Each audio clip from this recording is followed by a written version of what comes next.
சைனாக்காரன் கண்டுபிடிச்சதுலேயே மிக முக்கியமாக நல்லா ஒர்க் ஆகிட்டு இருக்கக்கூடிய ஒரே ஒரு விஷயம் என்னென்னா அது மஸ்கிட்டோ பேட் மட்டும்தான். இந்தியாவோட கொள்கைகளில் மிக முக்கியமானது என்னென்னா எந்த நாட்டோடையும் வாண்டடாக போய் வார் நடத்த மாட்டோம். மோடி பிரதமர் ஆன பிறகுலேருந்தே சொல்லிட்டு இருக்கக்கூடிய ஒரு முக்கியமான விஷயம் என்னென்னா பாகிஸ்தான் ஆக்குபைடு காஷ்மீர் அப்படிங்கிற POK சொல்லக்கூடிய பகுதிகள் நிச்சயமாக நம்ம மீட்டு எடுப்போம் அப்படின்னு சொல்லிட்டு இருந்தாங்க. ஸோ அதுக்கான ஒரு முதல் நகர்வாக தான் இது இருக்கும். ஆனால் அவங்க எதிர்பார்க்கவே இல்லை அந்த சிஸ்டம் எல்லாம் தூங்குனுச்சா இல்லை செயலிழந்து போச்சா என்னன்னு அவங்களுக்கே தெரியலை. நியூஸ் டைம் நேயர்களுக்கு அன்பு கலந்த வணக்கங்கள். 1971க்கு பிறகு 2025ஆம் ஆண்டு பாகிஸ்தான் உள்ளே போய் இந்திய இராணுவம் தகர்த்து எரிஞ்சிருக்கு. இது ஒரு வரலாற்று முக்கியத்துவமான செய்தி. முப்படைகளும் சேர்ந்து தீவிரவாத முகாம்களை கிட்டத்தட்ட எல்லையிலிருந்து 100 கிலோமீட்டர் வரைக்கும் போய் தகர்த்து எரிஞ்சிருக்காங்க. ரொம்ப ஒரு அக்யூரேட்டான தாக்குதலை நடத்தியிருக்காங்க. இந்தியாவோட கொள்கைகளில் மிக முக்கியமானது என்னென்னா எந்த நாட்டோடையும் வாண்டடாக போய் வார் நடத்த மாட்டோம் அப்படிங்கிற ஒரு விஷயம் இருக்குது. அதையும் விட எல்லை தாண்டி எப்போதுமே இந்தியா போனதே கிடையாது.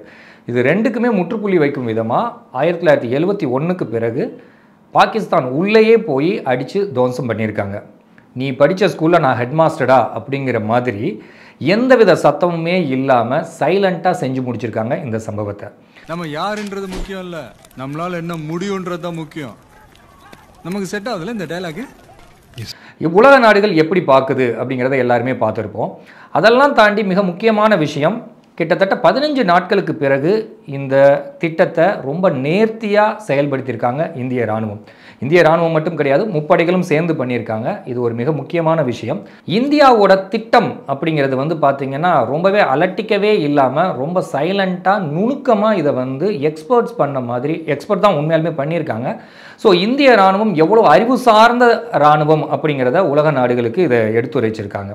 பாகிஸ்தானோட மன ரீதியாகவும் அவங்களோட உளவியல் ரீதியாகவும் இந்திய இராணுவம் மிக நுணுக்கமாக அவங்கள ஆராய்ஞ்சு அவங்கள அப்சர்வ் பண்ணி அதுக்கு தகுந்த மாதிரி திட்டத்தை தீட்டியிருக்காங்க. இதில் மிக முக்கியமான விஷயம் என்ன, 9 இடத்துல தாக்குதல் நடத்தியிருக்கு.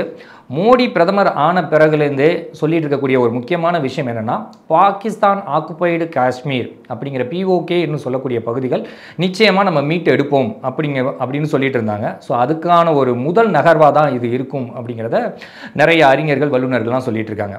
மிக முக்கியமான விஷயம், பாகிஸ்தானோட எல்லையில் இருந்து 100 கிலோமீட்டர் உள்ளே போய் தாக்கியிருக்காங்க. இது எப்படி இது சாத்தியப்பட்டது அப்படிங்கிறத எல்லாருமே ஆச்சரியமாக பார்த்துட்டு இருக்காங்க. வான்வெளி தாக்குதலை இடைமறித்து தாக்கக்கூடிய மிசைல் சிஸ்டம் பாகிஸ்தான் கிட்டையும் இருக்குது. இதுக்கு பேர் HQ-9 அப்படின்னு சொல்கிறாங்க. சைனாக்காரன் கண்டுபிடிச்சதுலேயே மிக முக்கியமாக நல்லா ஒர்க் ஆகிட்டு இருக்கக்கூடிய ஒரே ஒரு விஷயம் என்னென்னா அது மஸ்கிட்டோ பேட் மட்டும்தான். அது மட்டும்தான் உருப்படியாக வேலை பார்க்கும், மற்றது எதுவுமே உருப்படியாக வேலை பார்த்ததில்லை. அதுக்கு ஒரு நல்ல உதாரணம் தான் இந்த HQ-9 சொல்லலாம். இந்த ஒரு ஏர் மிசைல் சிஸ்டத்தை வச்சு தான் அவங்க ரொம்ப கெத்தாக இருந்தாங்க. உன்னை நம்பித்தானேடா இந்த நாடே இருக்கிறது. கடமையை செய்யும் நேரத்தில் கண்டபடி தூங்காதே. ஆனால் அவங்க எதிர்பார்க்கவே இல்லை அந்த சிஸ்டம் எல்லாம் தூங்குனுச்சா இல்லை செயலிழந்து போச்சா என்னன்னு அவங்களுக்கே தெரியலை.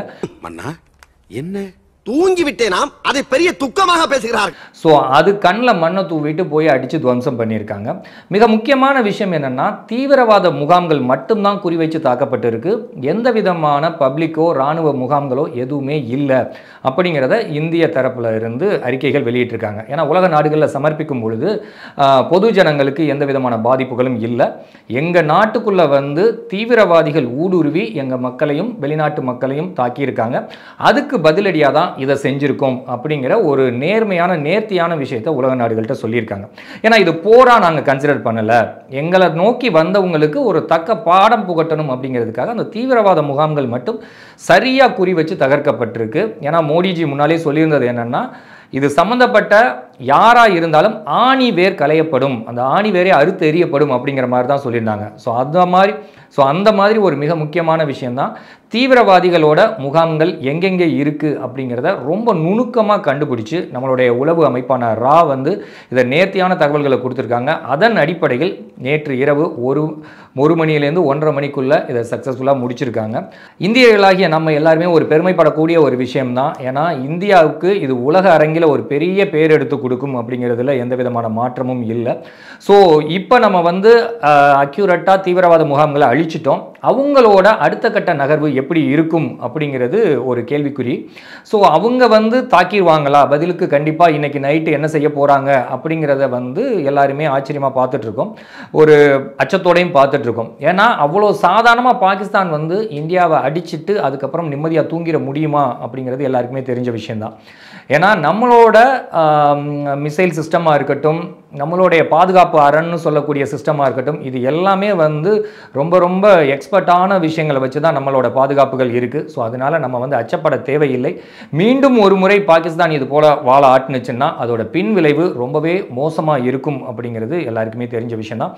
ஸோ நமக்குள்ளே எத்தனை கருத்து வேறுபாடுகள் இருந்தாலும் இந்த மாதிரி சூழலில் தேசம் எடுக்கிற முக்கியமான விஷயங்களுக்கு நம்ம எல்லோரும் ஒத்துழைப்போடு இருக்க வேண்டும் அப்படிங்கிறது தான் எல்லோருடைய வேண்டுகோள். இதில் குறிப்பான விஷயம் என்னன்னா, ஜெய்ஷ் இ முகமதோட தலைமை இடமான பாவல்பூரை வந்து குறி வச்சு தாக்கியிருக்காங்க. அங்கே நிறைய தீவிரவாதிகள் கொல்லப்பட்டிருக்கலாம் அப்படிங்கிற மாதிரி சொல்லுது. இன்னும் ஆதாரப்பூர்வமாக இந்திய அரசாங்கம் வெளியிடலை.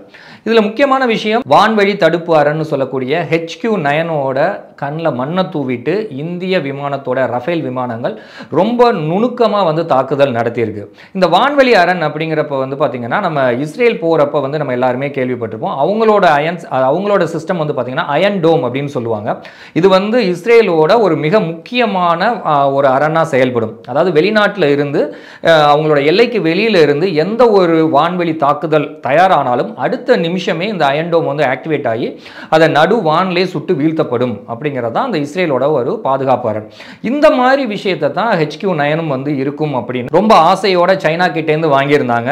அதோட தரம் என்னன்னு இப்ப பாகிஸ்தானுக்கு புரிஞ்சிருக்கும். இந்த வான்வழி தடுப்பு அரண் அப்படிங்கிறது வந்து பாத்தீங்கன்னா மிக முக்கியமான விஷயம். எல்லார்கிட்டையுமே இருப்பது போல ஒரு ரேடார் சிஸ்டம் வந்து ரொம்பவே வந்து அட்வான்ஸ்டு லெவல்ல இருந்திருக்கும்.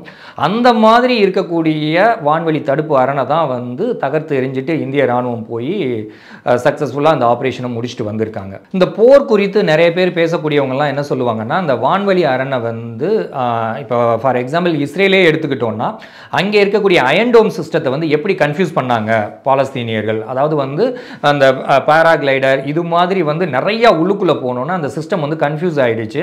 அதனால வந்து அவங்க ஈஸியாக போக முடிஞ்சுது. ஆனால் இந்தியா வந்து அந்த மாதிரி எதுவுமே பண்ணல. செலக்டடான ரஃபேல் விமானங்கள் மட்டும்தான் போயிருக்கு.